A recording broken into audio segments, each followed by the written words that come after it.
Hey, Daniel back at it again. Once again, day four.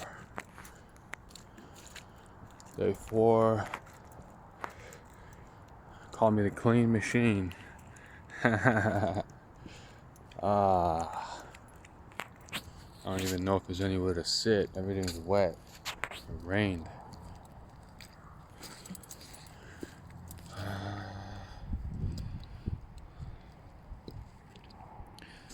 Probably sit on the top of the bench, you know?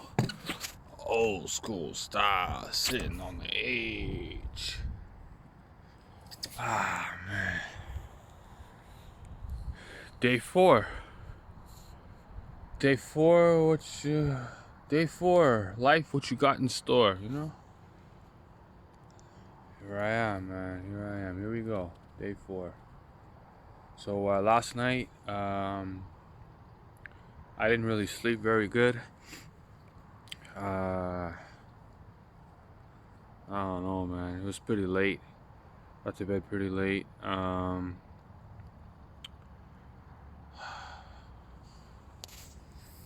Woke up at went to bed at 4. Woke up at 10:30. Didn't really feel like sleeping much more, you know. So yeah, that was that. Didn't sleep too good. Because of that, you know, I didn't feel too good, you know. I had this pounding headache, you know, all day. I just felt kind of I think I'm gonna sit down here somewhere because I can't get comfortable like that.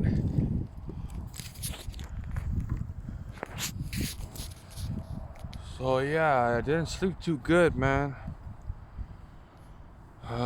Slept maybe 6 hours.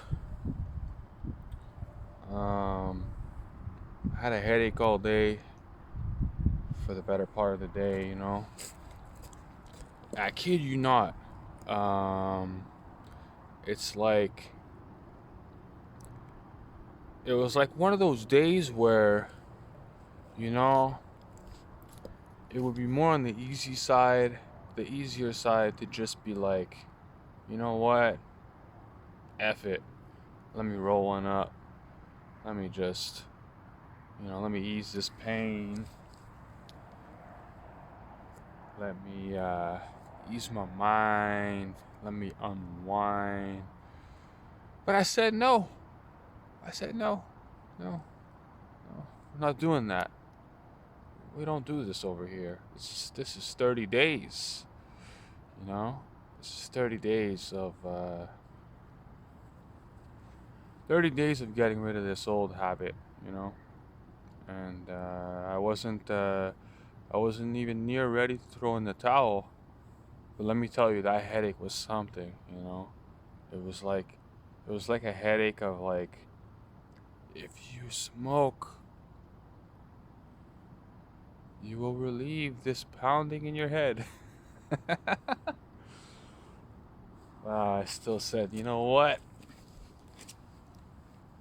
I'm gonna keep it real, man. I'm gonna keep it real with myself, keep it real with the people, and I'd rather be an inspiration than a disappointment, you know. So yeah, trust me. I think you'll have these kind of days, you know, these days where you just some days will be harder than others, and you gotta fight through it, man. You gotta fight through it. You can't get weak in the first week. No place for weakness in week one. Day four. No time or nor place for that, you know. So no. I got over my headache. Actually had a counseling session today. I had some online therapy that I had to do, so that's something I had to look forward to. It was like a breathe work session where It's like you're attempting to relieve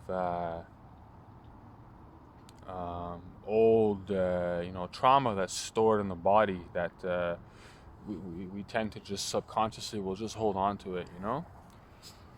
So yeah, I was had an online therapy online as a therapy. What would you call it? Counseling, therapy, same thing, I guess. So yeah, I did that and did my little woos. Did my little breathe work session, which was pretty soothing, pretty relaxing, pretty relieving, and yeah, that was cool. That was cool. Um, so one thing I wanted to talk about today is, well, tonight, because we're out here at what time is it? It's like 12:30, man. 12:45, midnight 45, and I'm out here, man. I'm out here. You know, I get these little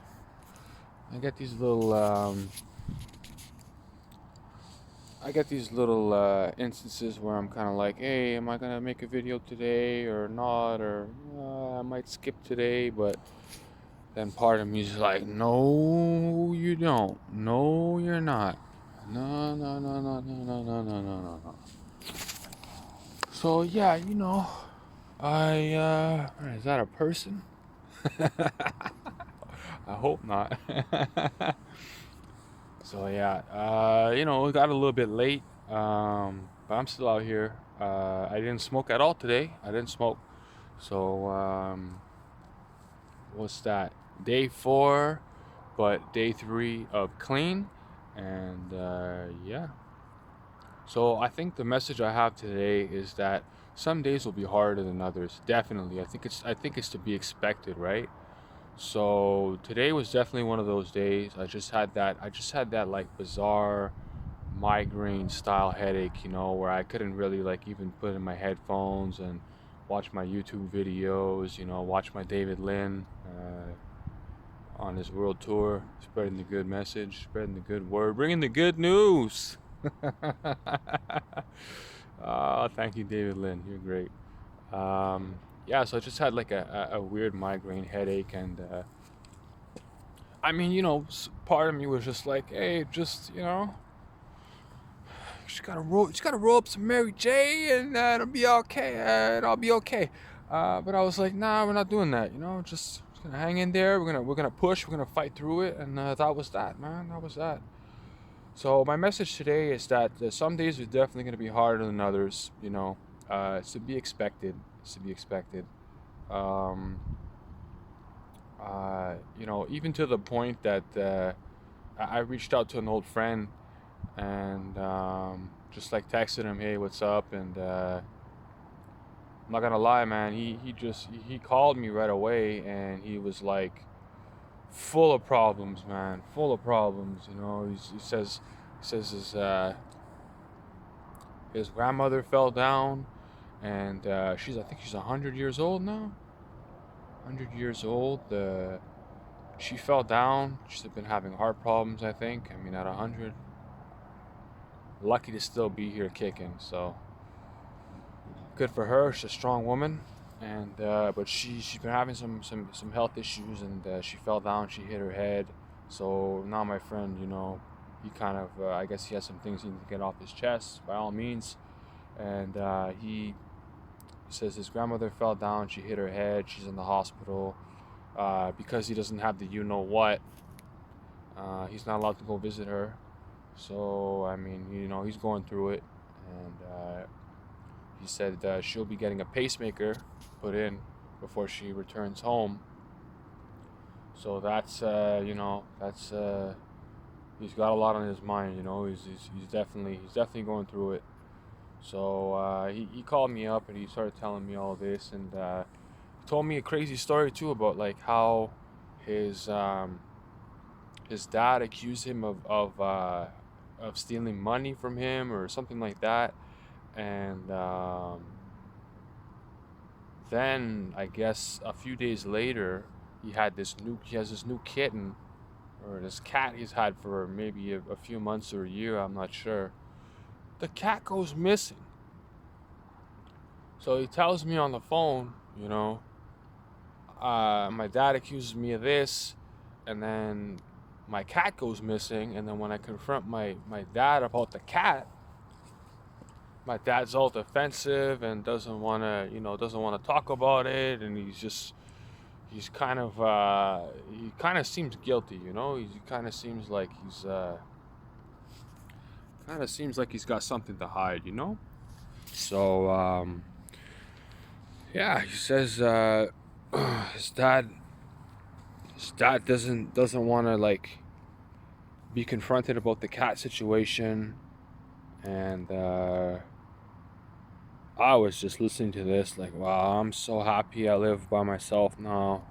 I don't live with these dysfunctional family members anymore. They can keep all their drama and stick it you know where. Done with that, man. Life's too short. You guys enjoy all that. Yeah, so it was one of those days, and for me anyway, my little process that I'm doing, and my boy called me and he's just venting, and he says his dad's losing it and threatening him and threatening his girlfriend and hurling insults at everybody. And I just finished my counseling meeting and I'm just like, wow, like I just finished my breathe work session and I'm chilling. I'm feeling a little bit smooth, I'm just like um I was feeling more grounded, like that's what the breathe work session is intended for. And the second I get out of it, I text my friend, and he calls me, and he just starts ripping, like he's venting away. And it was just, I had to be strong. I had to be strong, not to let it get to me, and not to, adopt his emotions, not to let it get me um, in a bad place or anything, like not to let his emotions throw me off track, So I congratulate myself for that. I hung in there. I listened to him. I heard him out. I tried to give him some advice, some type of words of consolation, And that's that, I think what I'm trying to say is, you know, whatever journey we're on, whatever process we're going through, we may have these days where, some days are better than others. And just remember that everybody's going through their own mess, everybody's fighting their own demons, everybody has their own issues. And we really cannot uh we really can't have faith in people, because we never know what place they're in. We never know what place they're coming from. We don't know what they're going through. Maybe they need us. Some days people need us. Our friends that we'd like to reach out to, or we'd want to vent to, or we would want a shoulder to lean on or something. Some days they're gonna need us. Some days people need that from you. So we can definitely not always expect to get that type of support from people all the time, because it's just like we never know. We all got our own ups and downs and stuff. So I would say, definitely be ready to fight your battles alone. Just have it in your head that this is gonna be a solo mission. A solo mission. And just don't be surprised, man. Don't be surprised if ever you end up alone. And like you gotta fight this. You gotta fight this battle by yourself. And you won't always have that shoulder to lean on, because some people might need you. And it has to be a give and take. We can't just rely on everybody, and ask people to hear us out, and vent to them, and then not offer the same in return when they need it from us. So I think what I'm trying to say is just be ready to go it alone, man.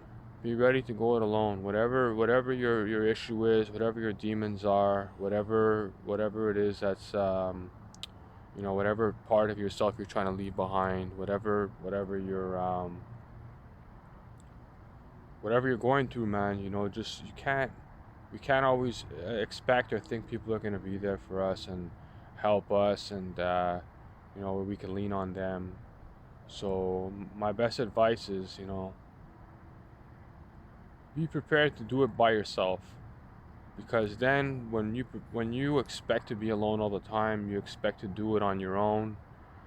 At least when we do get some support, when we do get some kind of outside help, uh, I think we'll appreciate it more because we're not expecting it, right? Blessed are those who expect nothing, for they shall not be disappointed. Blessed are those who expect nothing, for they shall not be disappointed. So when you don't expect anything and then you get something, you appreciate it more because it's more of a surprise, and it has more value because you don't feel entitled, right? So I would definitely, that's some strong advice that I have for today. If you're trying to quit weed, you're trying to quit anything, you're trying to better yourself, just be ready to go it alone, man. You know, like this path I just walked through the park to get here, I walked it by myself, and I'll even show you, like, this is just like in the book. This is a narrow path, man. This is a narrow path. Just like the book says, this is a narrow path. This isn't broad leading to damnation. This is a narrow path where, you might have to walk it by yourself, just like I did, late at night. There's nobody here. I don't have anybody holding my hand. Just doing what I gotta do, we have to remember this, because we can't always rely.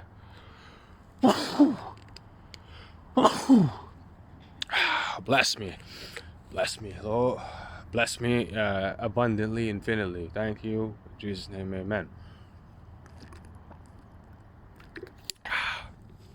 You can't expect people to babysit us and hold our hand through things that we need to do on our own. We got to do this.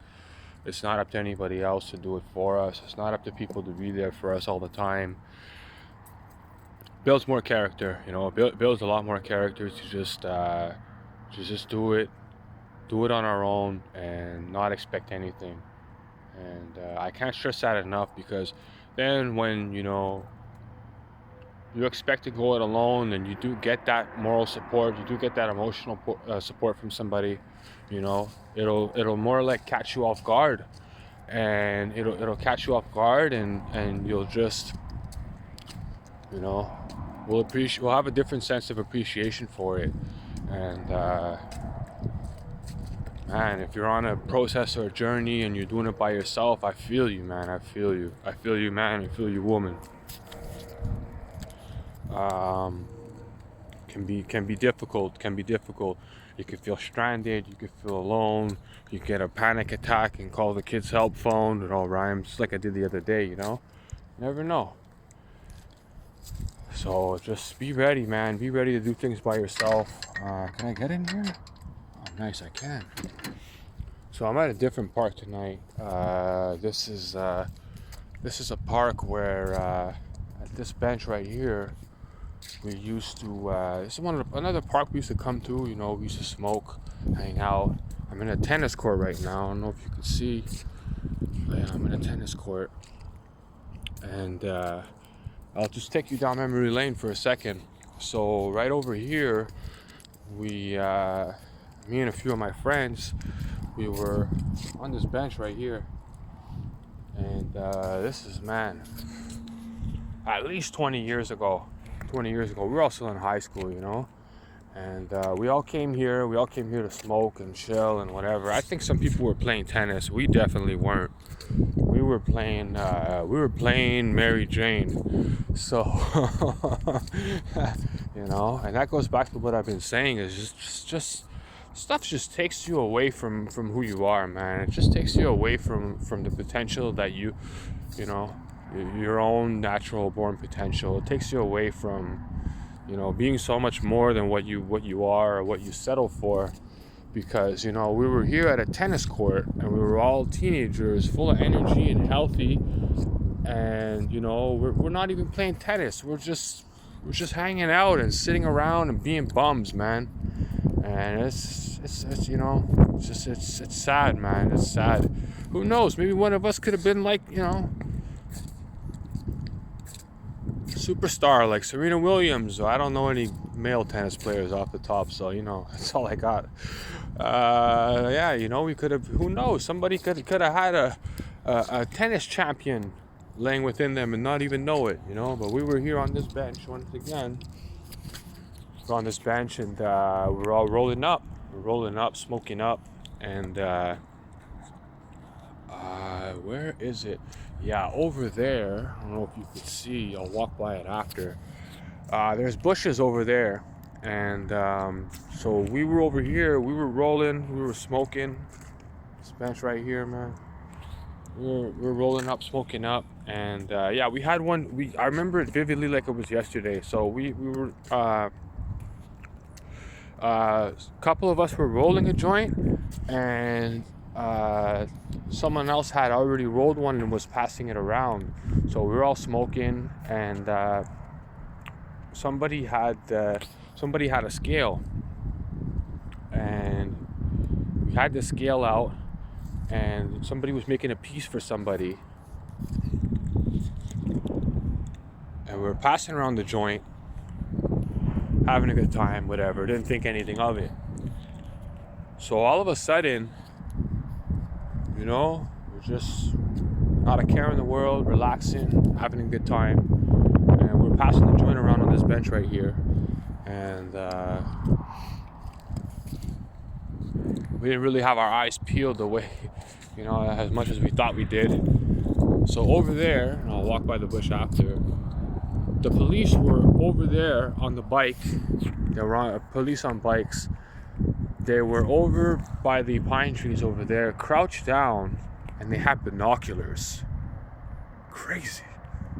What a good investment of tax money. Go, you know, go spy on kids smoking weed at the tennis court.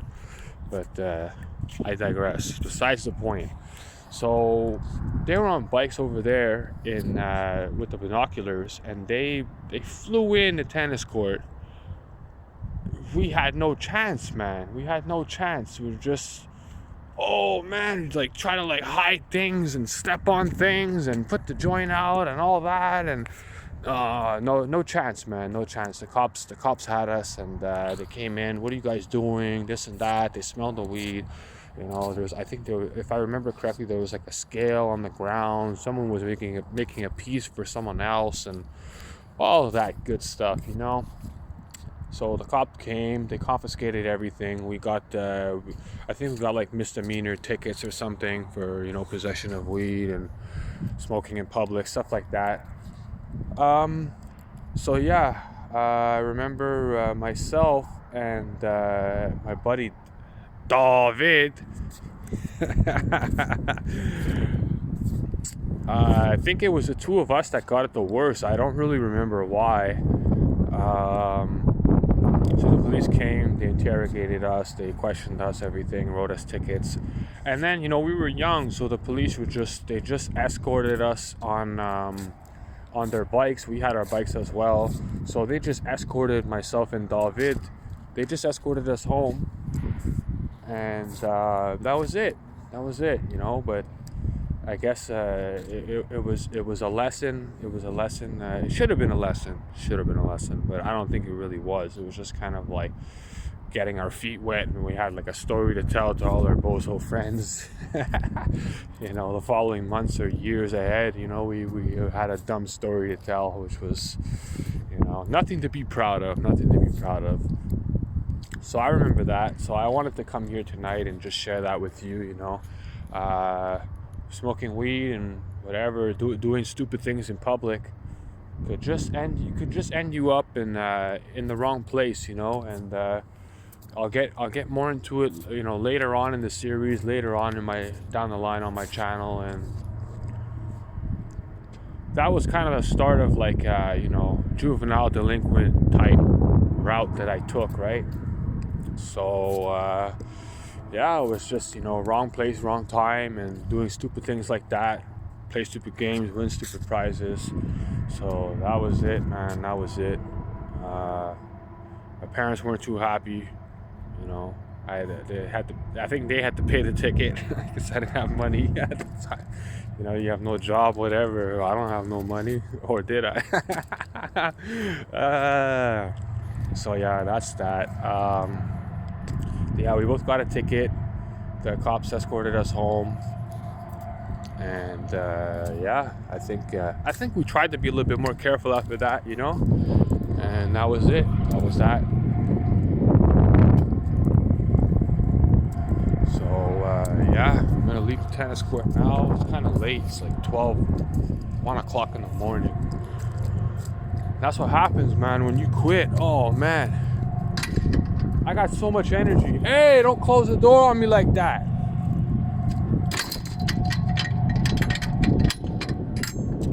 Imagine I got locked in here. So yeah, I'm gonna take you towards the bushes where these guys were hiding. We didn't even see them, we didn't even see it coming. So yeah, we were over there in the tennis court, and they were over here by these bushes, like crouched down somewhere, over here in the bushes, spying on us with the binoculars. Good investment of tax dollars well spent, Oh man, yeah. So here I am. I'm back on the narrow path, and yeah, that was that, man. That was a little trip down memory lane. Being stupid teenagers, hanging out instead of playing sports. Getting high, getting high, and instead of playing sports and, getting in shape and maybe practicing or building a skill, doing stupid things, man. And what do we get? We got the reward that you get for being stupid and irresponsible. A ticket, probably. I think I was grounded. Yeah. I was definitely grounded, definitely. Probably a week, 2 weeks, whatever. That's that. So yeah, man, this is Daniel once again. I'm on day 4, day 3 of not smoking. So this is pretty cool, man, pretty cool. This is where I would do my pull-ups. First lockdown, first quarantine. This is where I would come do my pull-ups. Because the gyms were closed, because they thought everybody was going to drop dead. Stupidity. Yeah. A lot of energy, man. A lot of energy. Energy at the wrong times, I would say. I was kind of tired when I woke up, and then throughout the day I had this headache. And now I got to wind down somehow, without using Mary J. I gotta stay away and reach another day. And yeah, that's that, man.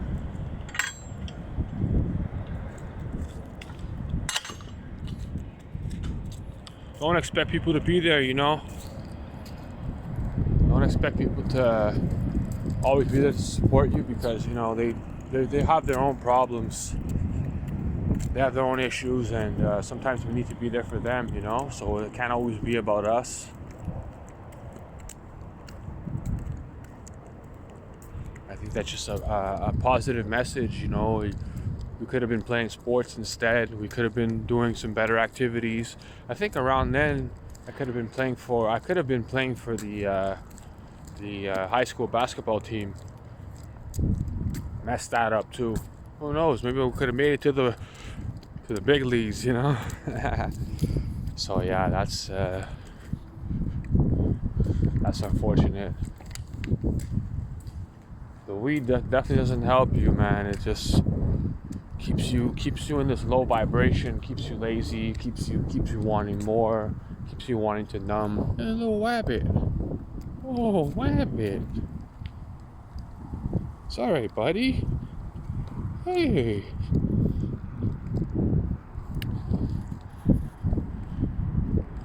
Keeps you want to hang out, be a delinquent, trying to be accepted, trying to fit in. I also think yesterday's video I said I made a mistake. I think I said it was the day before was day 3, but the day before was day 2. Kind of noticed that I made that mistake, but yeah. If I know how to throw in, day 2 as I say day 3, if I figure that out, I'll throw that in there so there's no confusion. So this is my day 4. Day 3 of not smoking at all. I'm hoping that I'll go to sleep tonight, I'll rest my head, and I'll get at least a few hours of rest. And attack tomorrow again. Tomorrow will be day 5. Day 4 of no smoking at all, no matter what. Oh, and just to add one more thing, I'm also even noticing texting or talking with buddies, and they say, hey, I love this kind of weed, man, and don't you? And oh yeah, that weed's good, and this, and I'm just like, strange, man. I can't go back and forth about it anymore like I used to. I can't. It's even hard for me to pretend. Yeah, hey, man. I kind of just try to avoid this subject, And one of my friends I was texting with today, he even says, "Hey, yeah, it's been a while. Let's meet up and smoke a joint this week. I'll be in the neighborhood. I'll be around." So I kind of just changed the subject a little bit. I flipped it a little bit. And I said, how about, I said, I'd rather have a drink instead. Except I'm not allowed in anywhere. For reasons I'd rather not discuss. It's too political. But yeah, I tried to flip it. I tried to change the conversation, the tone of it a little bit, maybe we could drink instead or something, but I can't drink because I can't get in nowhere. So, I just kind of changed the tone of the conversation a little bit and got off the subject of, let's meet up for the sole purpose of smoking a joint, which is something that, I'm on. Tomorrow's my day 5. He said he would be in the area maybe Wednesday, so that will be day 7. And on day 7, we won't be doing none of that. So maybe who knows? Maybe we'll just have a whiskey on the rocks in the parking lot somewhere. Stay below the limit. Yeah, anyway, that's it. I didn't have too much to say today because I'm just a little bit tired. I'm a little bit out of it. It's kind of cold out here too. So I think I'll just leave you at that. I'll leave you on that note. This is day 4. Give me some more. I'm ready. I'm not backing down. This isn't. It's not too much for me to handle. It's not too much. It's. I think weaning down the way I did gradually, slowly. I'm not too overwhelmed. So I got this. I definitely got this. And anyone else out there who's going through this, and you're trying to quit, you're trying to do better, just remember, people are not going to be by your side every day, every minute of every day. When you need them, I would just say be prepared for that. So at least if you can expect. Go back to how I said it before. Blessed are those who expect nothing, for they shall not be disappointed. So just always remember that you can count on yourself, but strengthen yourself, strengthen your independence, and expect to go it alone. That's it. Day 4, give me some more. I'm out. Peace.